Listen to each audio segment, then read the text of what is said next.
आम्ही सगळेजण या ठिकाणी आलेलो आहोत.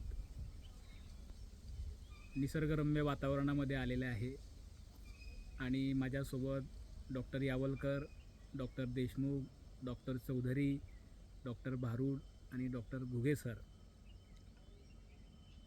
या ठिकाणी एकत्र येण्याचं कारण एकच आहे. आज महात्मा ज्योतिबा फुले यांची पुण्यतिथी आहे आणि महात्मा ज्योतिबा फुले यांचं कार्य हे भारतातच नव्हे तर जगभरामध्ये सर्वांना माहिती आहे. स्त्रियांसाठी, वंचितांसाठी, दलितांसाठी, शोषितांसाठी, पीडितांसाठी अत्यंत महत्त्वाचं सामाजिक काम महात्मा फुले यांनी केलेलं आहे. सर्वप्रथम त्यांच्या पुण्यतिथीनिमित्त आम्ही सगळेजण त्यांच्या या कार्याला विनम्र अभिवादन करतो.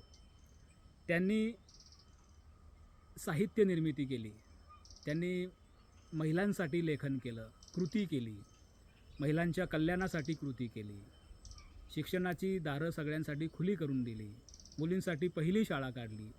असं सगळं सामाजिक कार्य, वैचारिक काम हे अत्यंत महत्त्वाचं इतिहासामध्ये होऊन गेलेलं आहे आणि ते काम महात्मा ज्योतिबा फुले यांनी केलेलं आहे. त्यांनी साहित्य निर्मितीही केली, त्यांनी सत्यशोधक समाजाची स्थापनाही केली, अनेक अखंड त्यांनी समाजासाठी लिहिले.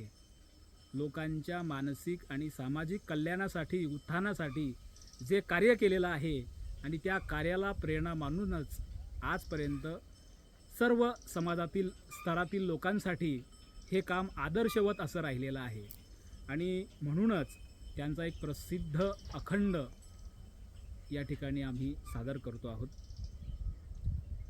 सत्य सर्वांचे आदी घर, सत्य सर्वांचे आदी घर, सर्व धर्मांचे माहेर.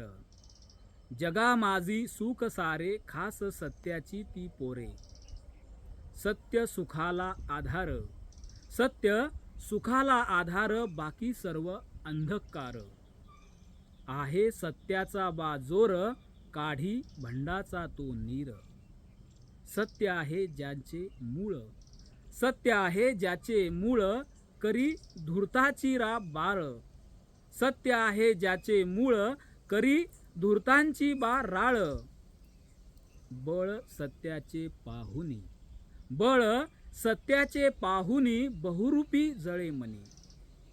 खरे सुख नटा नोव्हे, खरे सुख नटा नोव्हे, सत्य ईशा वर्जू पाहे. ज्योती प्रार्थी सर्व लोका, ज्योती प्रार्थी सर्व लोका, व्यर्थ दंभा पेटू नका, व्यर्थ दंभा पेटू नका. अशा स्वरूपाचे अखंड सामाजिक क्रांती घडवणारे महात्मा ज्योतिबा फुले आणि तत्कालीन कालखंडामध्ये त्यांनी केलेली वैचारिक पेरणी जी विज्ञानवादाकडे, जी सत्यतेकडे, जी खऱ्याकडे घेऊन जाणारी होती आणि तीच पेरणी आजच्याही कालखंडामध्ये आपल्या सगळ्यांच्या सोबत आहे आणि त्यांनी जे काम केलेलं आहे त्याला आम्ही त्रिवार अभिवादन करतो. धन्यवाद.